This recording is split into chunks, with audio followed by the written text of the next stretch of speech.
I'll just give everyone a few seconds to continue joining.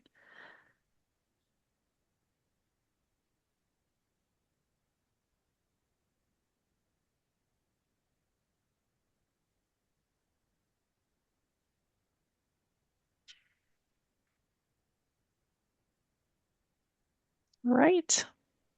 Then welcome everyone to today's webinar. Before we begin, I would like to acknowledge the traditional custodians of the lands on which we work and live. I pay my respects to their elders, past and present, and extend that respect to all Aboriginal and Torres Strait Islander peoples. As a language professional, I recognize that Aboriginal and Torres Strait Islander peoples are the original communicators and storytellers of this land, and I honor their enduring strength and diversity of First Nation languages, the first languages of this continent, and their role in maintaining culture, identity, and connection across generations. So welcome everyone in our webinar today for how to work with language service providers. Just a little bit of housekeeping before we start. We do have a chat where you can introduce yourselves, let us know what languages you work with, and if you have any questions throughout the webinar, you can let us know here. We'll get back to you towards the end in our Q&A session. So my name is Juliana. I am a NATI certified Spanish interpreter and translator. I have worked as an interpreter for over 7 years, and as an interpreter coordinator, I schedule and manage language services with our team, and I am currently 2M's interpreting operations manager, and I lead a team of interpreting coordinators that oversee the processes to support both interpreters and clients alike. So today I have Angel and Thomas with me, and I'll pass it on to you, Thomas, so that you can introduce yourselves before we start our presentations. Yeah, hi everyone, good afternoon. My name is Thomas Vespes Munoz. I am the Chief Technology Officer at 2M Language Services, and I've been with the organization for about almost 10 years now.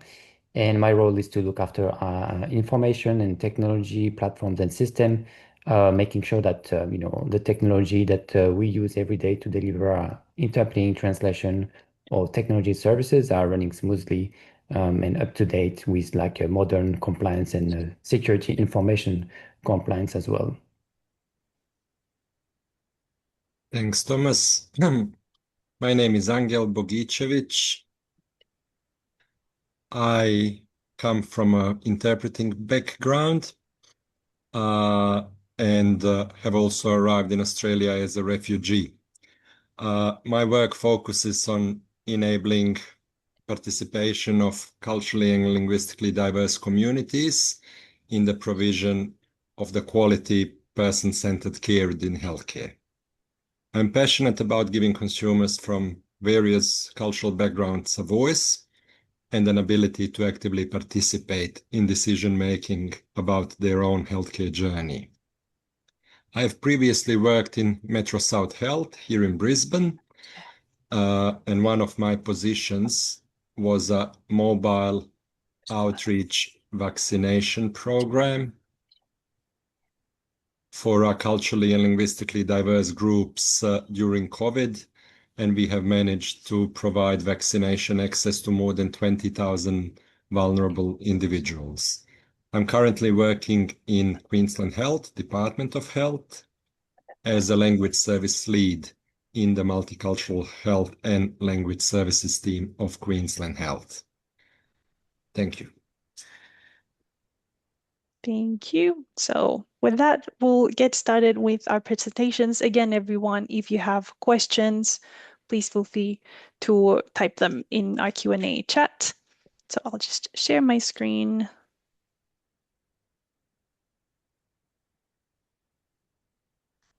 And we'll get started with our section on how to work with language service providers. So the first thing that you want to do when you are getting ready to engage with an LSP is to gather all your key documents before you even reach out to your LSP. That means preparing your CV, make sure that your contact details are up to date and clearly included in the CV. Make sure that you include your language combinations as well. Um, Make sure that you have your NATI certification if you have one, that you include any relevant studies or qualifications that you may have. You might also want to prepare your tax file number or your ABN if you are registered as a company. You also need to include your superannuation details, your blue card, police check, even your vaccination records and any other compliance documents. Make sure that when you are preparing all this, you're also labeling it correctly. So perhaps use your name dash CV, your name dash tax file number. This is not only so that you can easily keep track of the documents that you're preparing, but also so that when you submit that to your LSP, that they can easily tell what documents you are submitting. Now, for instance, your blue card or your police check, the vaccination records, those are requirements for a lot of the clients that you will be interpreting for. So hospitals, courts, they will require this information, and that's why it's important for you to have that ready before you even reach out to an LSP. Now, once you have all those documents ready, you submit them to the LSP so that they can formally engage you. And this means that they will ask you then to register through their portal, complete a full profile, and that could look like a Google Forms that you need to complete, or perhaps an actual portal that you need to create a profile and account and submit all your paperwork or enter all your details. So make sure that you've done that entirely before you even start taking assignments so that it's ready from the get-go. And if you're unsure of what you need to fill in or you don't understand the form, you can always reach out to the contacts within the LSP because we're here to help, and they will always, it's in their interest as well that to have all your details in that all the paperwork is on file. Once you're registered, you will receive some onboarding materials to get you ready to work. That can include short training modules that are tailored to different types of interpreting, like different modes of interpreting, video, telephone, on-site, or to different clients. So perhaps interpreting for courts or interpreting for hospitals. So you want to make sure that you do go through any of these modules that LSPs provide. It could also mean guides, user guides for their platforms or perhaps for video interpreting, for example. You will also receive contracts or terms and conditions that will outline your rates of pay, your payment cycles, or the types of requests that you may receive. For instance, receiving on-demand video calls or on-demand telephone or on-site requests. So those will be all detailed in the contracts and terms and conditions that you will be receiving. Make sure that you're always reviewing these carefully so that you understand what to expect from day one. And again, if you have any questions about these, always reach out to the contact that you have in your LSP, and will be more than happy to get back to you on that. And now I'll pass it on to Thomas, who'll talk to you about technology within an LSP. Thank you, Juliana. So what I'm going to talk about is ties up a little bit with what Juliana was talking about, at least for the registration part. So you understood already that it's very important for us to have all the paperwork in place in order for us to engage you properly from a legal perspective, and also for you, to protect your right as a worker. That's very important.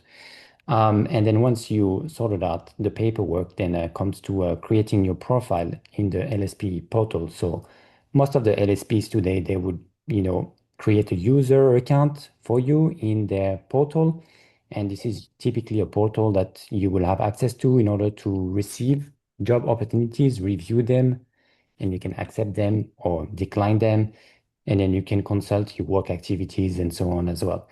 So the portal is very important. And that's why once you start working with an LSP, for example, 2M, it's important to take a little bit of time to get familiar with the portal and understand how to use it, because this is going to be the main channel for you to essentially get work, right? And get remunerated. So getting familiar with the portal, starting with the registration, then you can browse the portal to understand how it works. As Juliana said, you will receive some resources. So you may receive a PDF, a user guide, or you could receive a link to an online help center where you have more information about how to use the portal, and also the means of communication. That's one is quite important, because this is how the portal is going to send you information, whether you have a job that's coming soon or whether they want to offer you a job. So how is that information going to come to you? Is it going to be an email? Is it going to be an SMS, push notification? If you have a mobile app. So in the case of 2M portal, you can receive all these types of communication. And we have a mobile app that I'm going to show you how it works.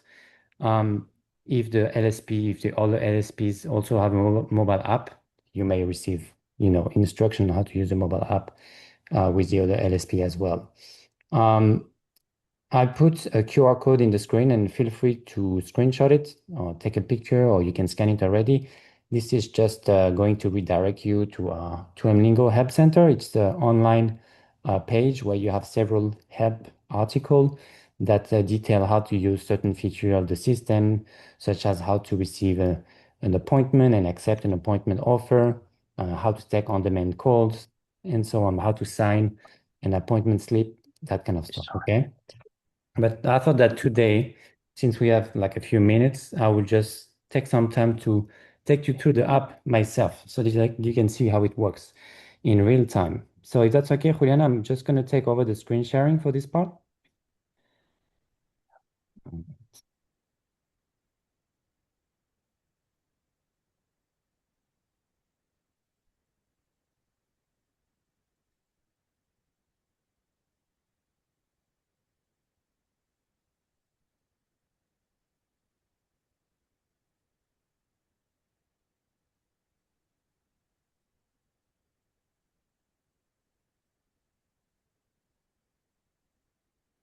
Okay.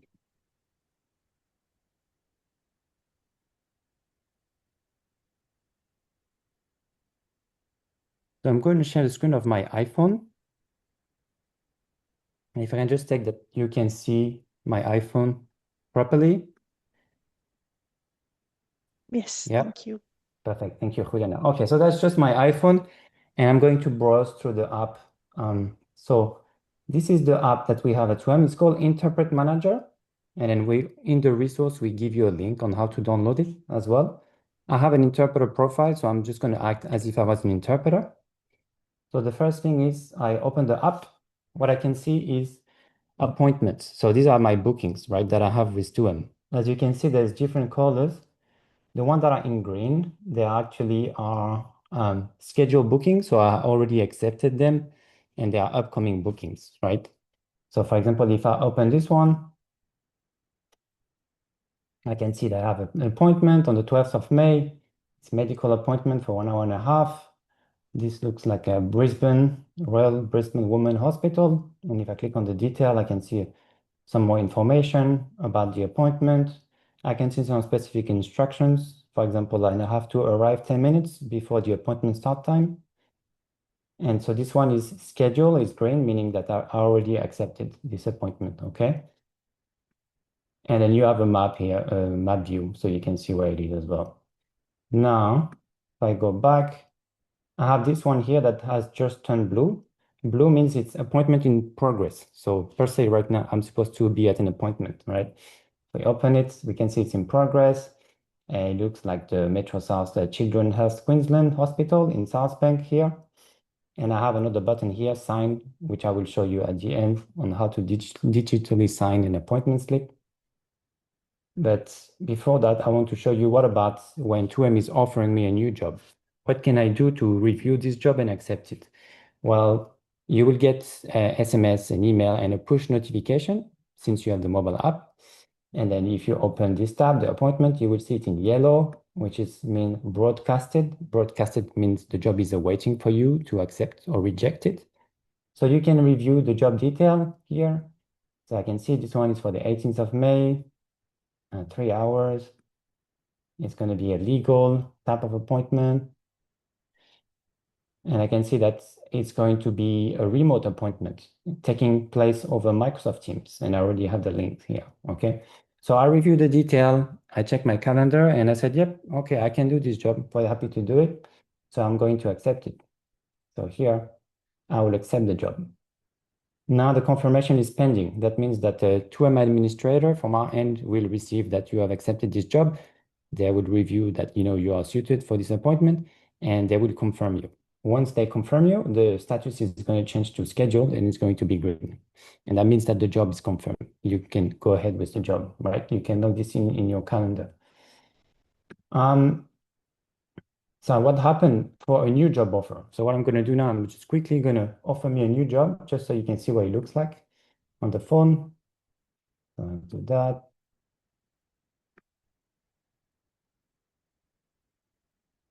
And I received a push notification on my phone. And this job is going to appear in a minute. There we go. That's the new job here. So I have a new job. It's yellow, it's broadcasted. I can review it. I can accept it or decline it. So let's say for this one, I'm checking the details and I'm like, nope, I'm actually not free for this one. So I'm just going to have to decline it because I can't do it. Just hit the decline button and say, no, thank you, but I can't do it. It's going to disappear from the list. Okay. Now, what about an appointment in progress? When you finish the appointment on site, then you usually, especially for face-to-face appointment, you will have to obtain a signature from the staff on site to prove that you have finished your appointment at a certain time. So let's say this booking today, it's in progress right now.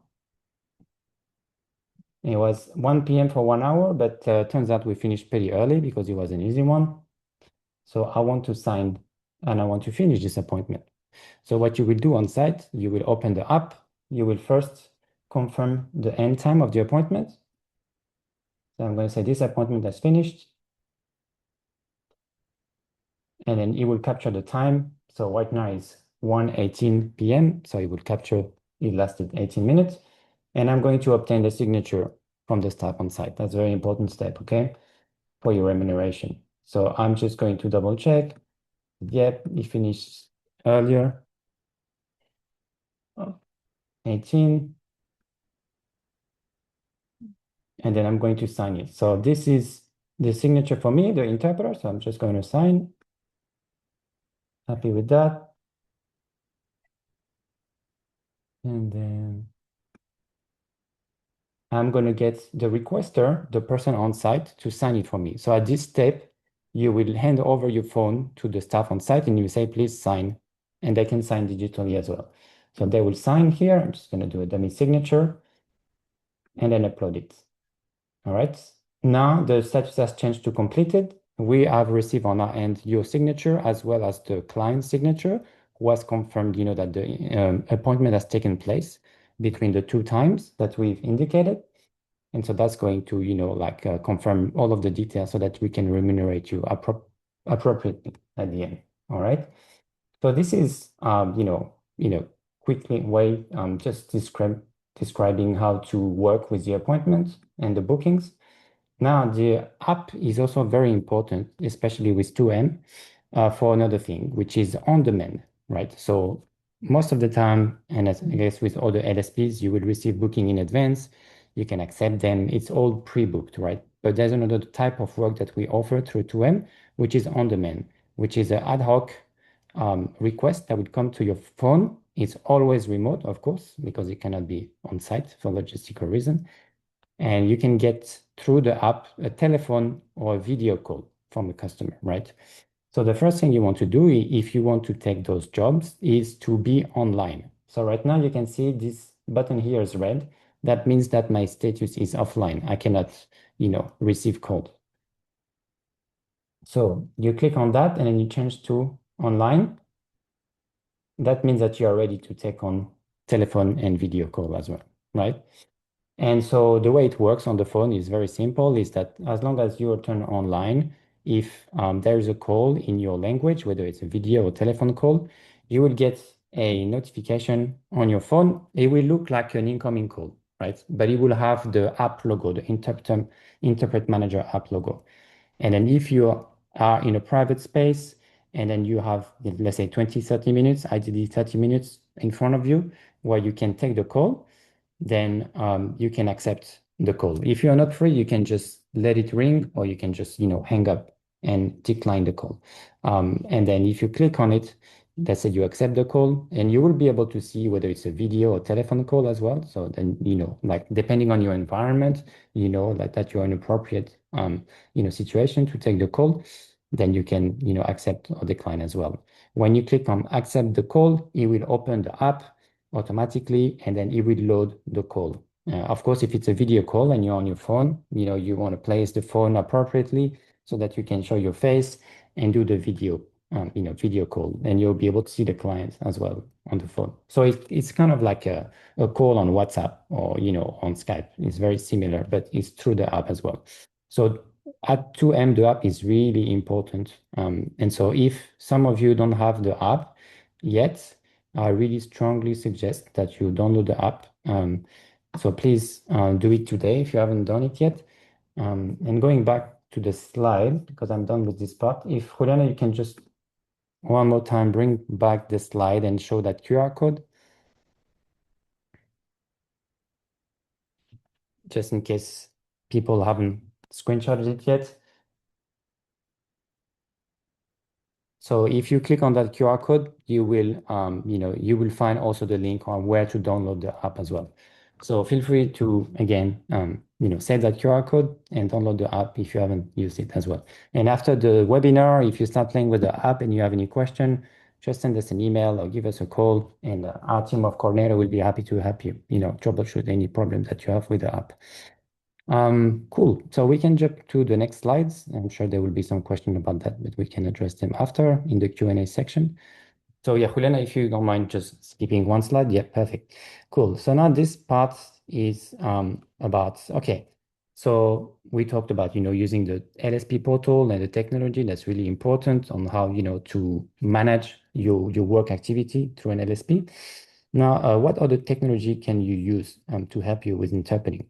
So let's talk about AI, because today, that's all everyone is talking about. In the context of interpreting, professional interpreting, there's interesting way to use AI to prepare for an appointment, right? I'm not talking about using AI to, Google Translate something or use voice speech. Now I'm talking about, being really smart about how to use AI to prepare for an appointment. So what can you use, AI for? Well, first of all, like as an interpreter, you will work in many different contexts. Sometimes you have to go to a hospital appointment. Sometimes you have to go to court to interpret in court. I mean, these are very different subject matter, right? Like one day you're talking about, like cardiac arrest and some really technical stuff, like medical things. But then the next day you have to go to court and then you have to face a completely different type of terminology, right? And maybe next week you have an appointment, like it could be like a parent-teacher school reunion. Again, completely different type of terminology. So you are working in very different context. And of course, we don't expect you to be an expert, like a perfect linguistic expert in the terminology of all of that, right? Like a jack of all trades, if I could say that. So what you can do is that, to prepare for an appointment is to use AI. That's interesting why you can do that. So there's a couple of things that you can do. So first of all, when I say AI, I'm talking about, chatbot in this case, like Gemini or, ChatGPT. You can converse with those chats to understand some information about the context So for example, I said, hey, next week I have an appointment, and it's going to be a social services appointment with Services Australia, and it's for someone who's applying for Medicare. I don't know that much about Medicare system, in Australia. Well, you can converse with ChatGPT, to understand a little bit more about the context. And of course, you can also do Google search, right? There's a lot of information, trustworthy information from government website as well. Terminology list. So I'm talking about the glossary. Again, let's say you have an appointment, it's a medical appointment, it's about like a knee injury. You don't know a lot about the specific terminology around that, like medical terminology around that, even in your own language. Well, you can use, like a chatbot and ask some question about, like the main medical terms for that specific, and then it can give you the translation. And of course, you probably want to verify that as well, always being critical when you use AI, but you can gain like an understanding of like certain terminology that you may encounter during the appointment. So terminology list, glossary as well. That's really, that's a really low-hanging fruit on how you can use chatbot to prepare for an appointment. And the last one, which is a little bit more advanced, is conversational practice. So some of those chatbots have a voice mode. So instead of just typing the message, you can actually just talk naturally with your voice to the chatbot. And you can use that to practice, about, an appointment, for example. And I will show you an example after that, how we can do that as well. All right. And if we can just jump on to the next slide.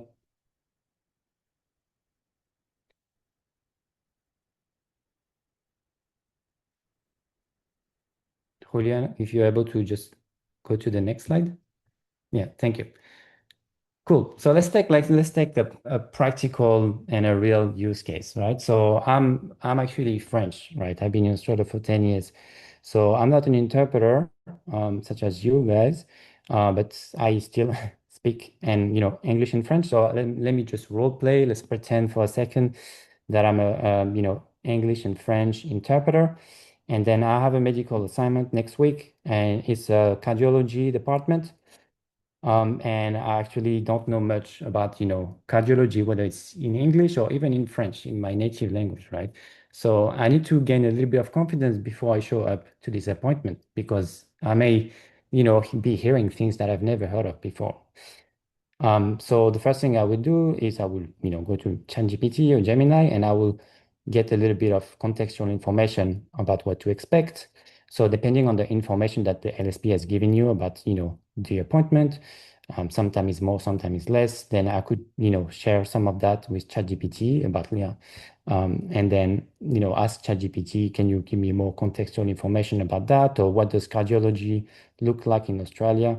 And it would give me some information, right? Just to understand the about the context, right? Then I can also ask ChatGPT to send me a list of terms that I may come across during the appointment, like technical terms related to cardiology, right? And I can also ask ChatGPT to generate the translation for those. And lastly, I can use the voice mode, and prompt it to have a conversation with me. So let's see what this last part looks like. So just going to take over again the screen. Uh,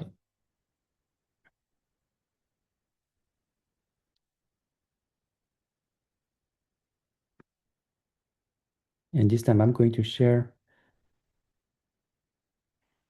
the sound of my computer. Doesn't look like it's working, so I might just keep the sound sharing, but I'll still show you. So you probably, unfortunately, you won't be able to hear what the chatbot is saying, but I will still show you the transcription. So I'm just on ChatGPT here, and I have a new conversation. I'm going to start that, okay?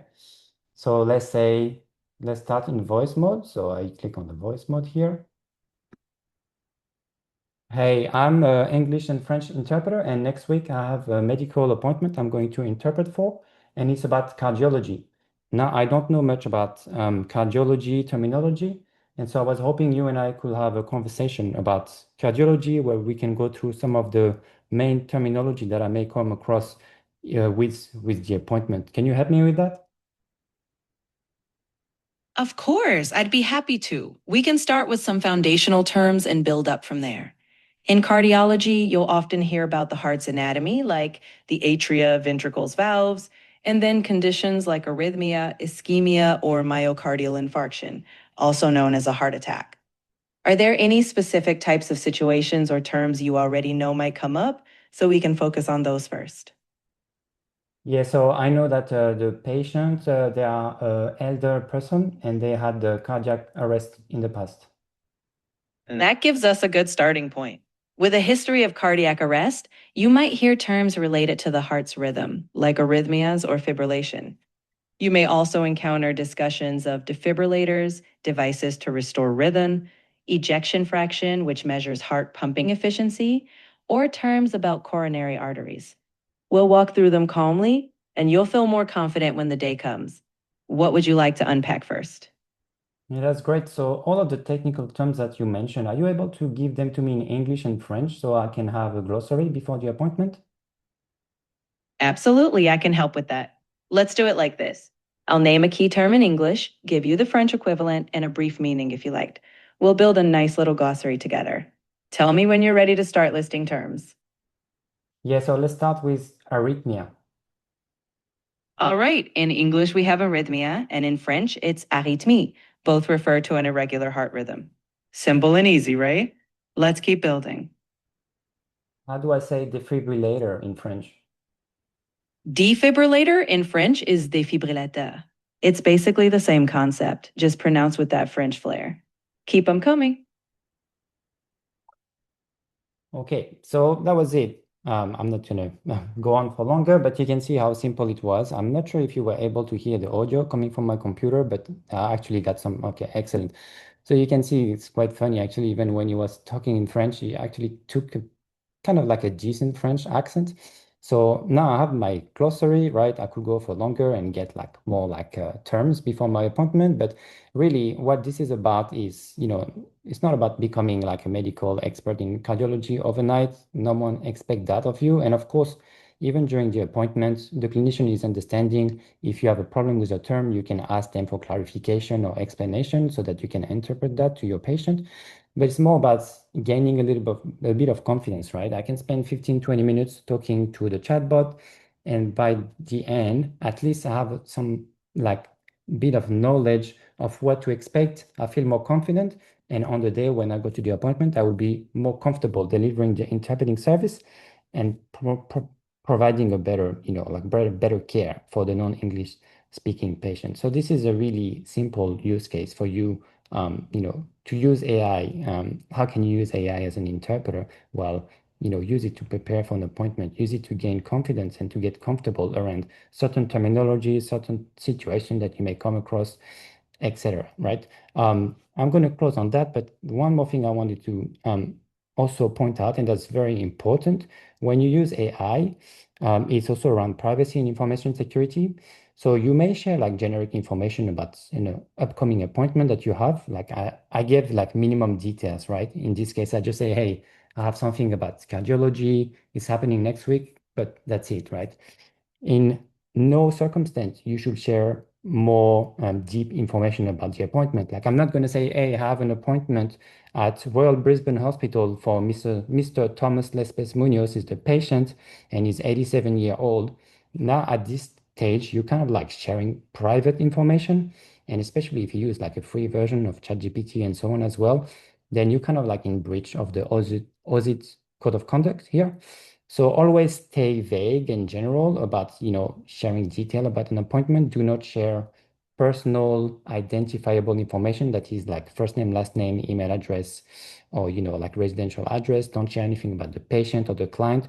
Just use it vaguely, right? And generically when you talk about the appointment, and just use it, to learn about the terminology or the context and so on as well. But don't overshare, on the detail of the appointment, especially like private and confidential information. So I want you to stay with that as I finish my part of the presentation. So I'm going to stop sharing and hand back to our presenter. Thanks for your time. And then, yeah, I will read the question in the Q&A try to help with anything I can at the end. Thank you, Thomas. With that, Angel will give the floor to you. Thank you very much. Just bear with me. I just want to share the slides with you and confirm that you can all see them. Okay.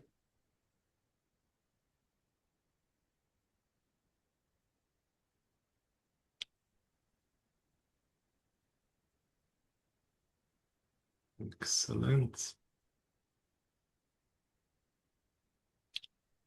I am not seeing the Auslan interpreter. Can you see the slides? Yes, we can see the slides, although I can see slide 13. Yeah, we'll go back to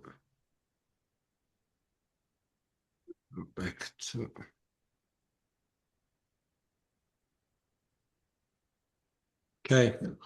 Is the Auslan interpreter still there or? Yep. Okay. Can't see her on my screen. I'll try. Donna, I'll pin you again so you can see. People can see you. Okay. Thanks very much, everyone. I'll like to spend the next 15 minutes or so to talk about the government perspective on the relationship between the language service provider and you as an interpreter. I want to talk about the frameworks that we have built around this, expectations, and also responsibilities that are in our patch within the Queensland government. So, what I would like to cover today is how Queensland government engages with language services. I would like to give you some explanation of what the preferred supplier panel is and what the language services program framework sets to achieve. Would like to talk about who is responsible for what and who is not responsible for other things, and also briefly mention some feedback and system improvement mechanisms that are now available to both language service providers, but also interpreters and end users of a product, which is the language service provision in government context here in Queensland. So basically, the system at a very high level sort of explanation look like this. There are three parts of it. Government as the client, which is Queensland Health as the lead agency, but it also provides access to all other Queensland government agencies under the new PSP, which is a preferred supplier panel, a new contracting arrangement that has been enacted by Queensland government from 2026, and it looks to change certain things and how they were done in the past. Other part of the system is obviously language service providers as suppliers of services that Queensland government contracts directly. And then most importantly, you guys as interpreters, as deliverers of the service, and working in conjunction with your chosen language service provider, providing the requested service by the Queensland government. So our role in government is basically to set a policy and procurement frameworks. Through doing that, we have established or are trying to establish service expectations about the quality, but also accessibility of the service. And we are responsible for funding the service and managing contracts with our 16 partners, 16 suppliers that we have on a preferred supplier panel. We do that in a variety of ways, and we do it in order to better monitor system level performance, quality manage, monitor trends, all with the idea to actually improve the service delivery to our end clients, which are non-English speakers, but also our frontline staff who have the responsibility to engage interpreters whenever they are talking to a Queenslander whose preferred mode of communication is not the English language. So, in order to put all that in a sort of a stratified process, we have moved from previous tender arrangements, which was called standing offer arrangement to a wider, bigger panel of providers. As I mentioned before, we have 16 of them on our books now. And under that arrangement, we basically set a procurement and service delivery mechanism for language services. It gives us a standardized approach to engaging language service providers.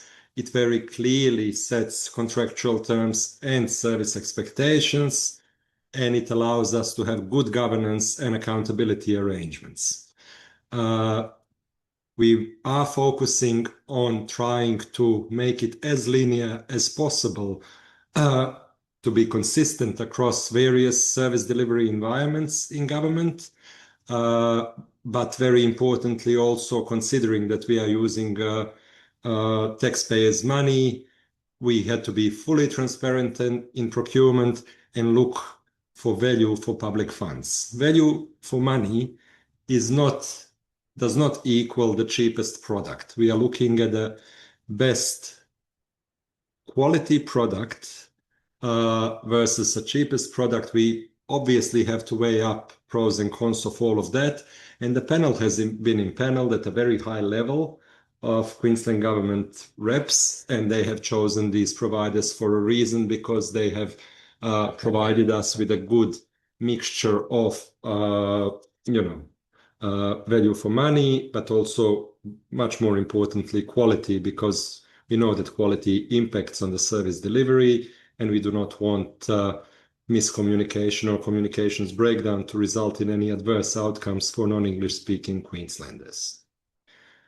Before we set up a preferred supplier panel, we have spent good part of the last 3 years developing language services program framework. It's a separate policy document instrument that guides the use of language services across Queensland government various service delivery environments.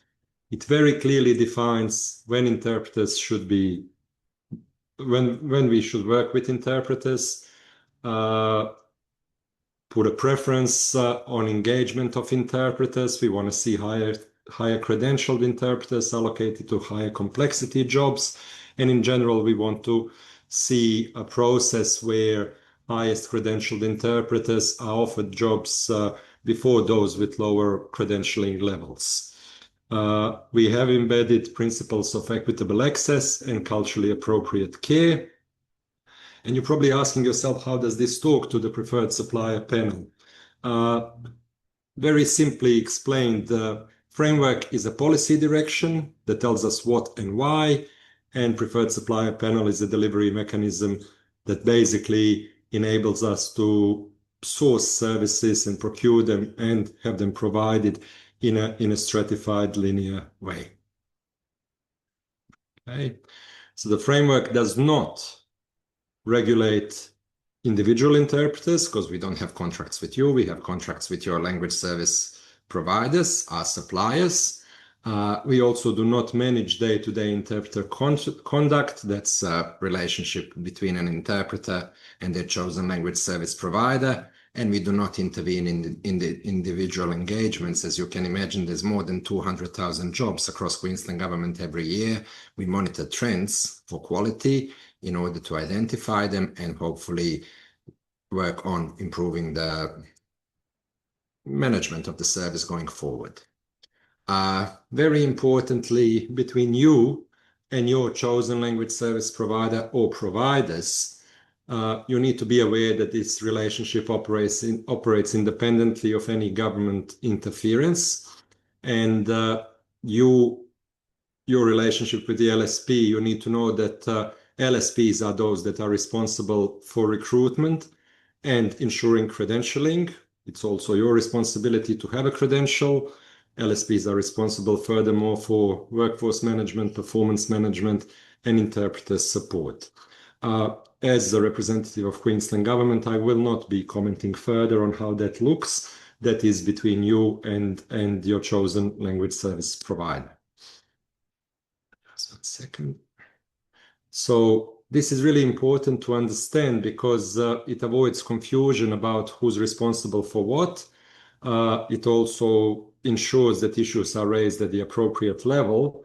and it supports a more functional system where we have all these governance steps and processes embedded, and everyone knows what their responsibility is, who's accountable, what's the outcome, and how we can actually use that information provided or any issues raised to hopefully improve the service in the future. So what happens with feedback or any escalation pathways for issues? If anything goes wrong at the service level, at the front line, in the hospital, issues are usually raised directly with the language service provider by interpreter service coordinators within Queensland Health facilities, and those issues are very often resolved without any need for a further intervention by a central program team, which is the team that I work in. If there are contractual or system issues, that is escalated to us directly via a mechanism called Issues Register. We have set up a new committee called Queensland Government Language Service Interagency Committee that meets quarterly, where representatives at a very high level of the organization are meeting, discussing trends, discussing issues that may turn into trends in order to preempt any harm done in the future by addressing them promptly and efficiently in a collaborative manner across the previous main players in the ecosystem. If something goes wrong with your professional conduct, again, you will never have to explain yourself to the government directly. Again, that is a relationship between you and your employer or language service provider. And if issues deviate into a space where it becomes an issue where the government needs an intervention, it will be done at the level of LSP providers, regular meetings with the principal of the PSP, which is again Queensland Health. So what do we have in relation to feedback mechanisms? As part of the supplier's contract with Queensland Government, there are regular contract performance reviews, but also from my team, from Program and Policy Unit, we will be looking at setting up regular stakeholder engagements. We already have committees with interpreter service coordinators, but I am looking to open up annual sort of a forum for interpreters to raise issues, not again, about your relationship with the LSP, but looking at opportunities on how to improve the system and to identify possible trends that will inform our future policy going forward. It's a continuous improvement process, and I've already mentioned the Issues Register, which will be a new mechanism that we've established under the PSP that will enable whole of government to have a very accessible resource to look at issues identified across language services across all Queensland government agencies. So basically, before I wrap up, I just want to leave you with this. Keep in mind, welcome to the industry. I see some regular faces from before. Hi to everyone that I worked with before. But basically, the system works best when government sets the framework, language service provider manage the service based on that framework, and interpreters, most importantly, deliver the expertise, make people comfortable, give them voice, and all of us intricately understand which part of the role is ours and which is not. Keep in mind that this is a shared system, but not a shared responsibility for everything. You do have very many responsibilities on your plate, and you don't need to worry about systemic issues apart from raising them through appropriate channels. This brings me to the end of my slides, and I think we now have 10 minutes, 11 minutes for any questions that you guys may have. Over to you, Juliana. Thank you, Ango. And yes, we do have a few questions already that were coming through during our presentations. We've got first question says, when we are engaged as casual employees, should the LSPs be responsible for insurances? And at least we can speak for 2M, yes. As long as you are a casual employee, our professional liability insurance will cover you. So again, that's part of you engaging, signing your paperwork, making sure that all your casual employment paperwork is completed and in place so that when you go to your jobs, everything is in place and covering you should anything happens, although I'm sure that won't be the case. Now, second question, we've got what are the average hourly rates for an in-person or video interpreting job? And that honestly changes depending on each LSP. So it will vary. It will vary also according to your level of certification, if you have one. The in-person like video, whether it's on demand, whether it's pre-scheduled, it will vary. So I can't really answer that right now. Third question says, do you run face-to-face sessions to try and clear all things that need to be clear? And I don't know if you mean, do we run on-site sessions? Like, I don't know. I'm not sure. I'm not sure who placed that request. Yes, an on-site, yeah, like on-site events. We do occasionally have some, not as often as our webinars, but if you are interested on anything on-site, you can keep an eye.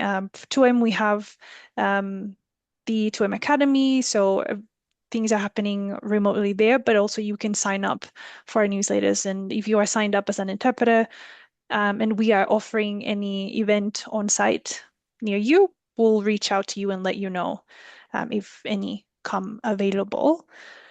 I've got another question. Do you take notes during an appointment and do you interpret sentence by sentence and then interrupt?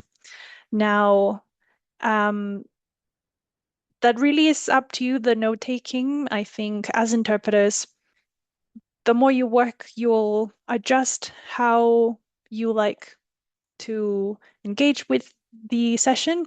I, for instance, like taking notes, and there's courses on how to take notes and how to adjust that to your own preferences. Some people prefer not to take notes and just will go by memory. It really is up to you. We do interpret in sections. Usually, when you get started, it will be short sentences. The more experience you have, the more you can cover. So, a more experienced interpreter may be able to retain more sentences that they won't have to interrupt as often, whereas a newer interpreter, you might need a little bit more practice in um, yeah, in the note taking and in the interpreting. But of course, if you at any point need clarification during a session, you can always ask whoever you're interpreting for, whether that's, for instance, a clinician or even, your CAL speaker. If there's anything you want to clarify, do that during the session. Then we've got question number 5. Are the appointments for consecutive or simultaneous interpreting mostly? And I will say that the bulk of our requests and government requests will be consecutive. So most of the times when you're working at hospitals or at courts, maybe with police, that will be consecutive interpreting. Although in 2M we do work with simultaneous interpreting, and we do offer conference interpreting for some of our clients. I think, am I missing anything? Maybe Thomas, I don't know if you spotted any other questions. We've got 5 minutes if anyone else has any questions. Does AI translate Samoan language? I can help with that. Yeah, it might be able to do to some extent. However, with AI and the different languages, the performance varies. So like high resource languages like French and German, it will provide you like a good quality translation. Samoan is typically considered low resource languages. So it may still be able to generate something, but probably less reliable in those languages. So as you know, like those AI systems, they are trained on vast amount of data, and there's a lot of data in the world in English and French and German and Russian. But some of those languages, like Samoan, there's a lot less data, hence that's why we observe a drop in quality of AI translation for those. Thank you. Got another question. I think that's a good one. Can we interpret without being certified by NATI? And what sort of jobs would we be able to take? And yes, it's true that we will always prefer a certification, and we do encourage that everyone tries for certification so that we can assign you to more jobs. We do occasionally if you are available for a job, we can assign you to a job if you're non-certified. It will also depend on the client. So we will check with the client first. We'll let you know if you're available. We'll pass that on to the client, and with them, we'll decide whether you can take that assignment or not. Angel, you've got your hand raised up. So. Yeah, I would like also to provide some insight for Sophia on that question. In a language like Spanish, we set a very high key performance indicator that language service providers need to meet. And we would be questioning every time where a non-credentialed interpreter is offered in a language where credentials are readily available. So long story short, Queensland government will question every time an interpreter is offered without NATI credential. Thank you. Yes. And we've got one more question, I think. Would we work directly with government? Maybe Angel, you can answer that.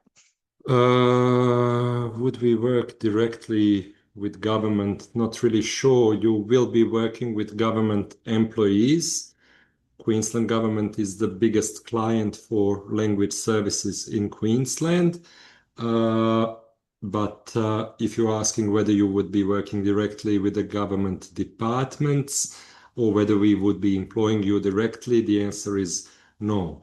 We source our interpreters through our preferred supplier panel of 16 language service providers, and that's how we keep everyone accountable through contractual arrangements. There are about 3 healthcare organizations in Queensland that employ interpreters directly, and that are Metro South and Metro North Hospital and Health Service and MARA. They have their own interpreters on staff. Thank you. And I think we have one last question before we close. Is it routine for an interpreter to provide feedback to the LSP after each assignment, or only if they wish to? Look, we appreciate any feedback that you have. Of course, we don't expect you to send feedback at every single assignment that you take, but anything that you would like to share directly with the LSP, that is always welcome, and we always like to receive that. So always feel free to reach out. And I think, we've got 2 minutes, but I think those are all the questions that we've received so far. So thank you everyone for coming today. Thank you, Angel. Thank you, Thomas, and Donna as well. Thank you for today, and hope everyone has a lovely afternoon ahead. Thank you, Juliana, and special thanks to Donna.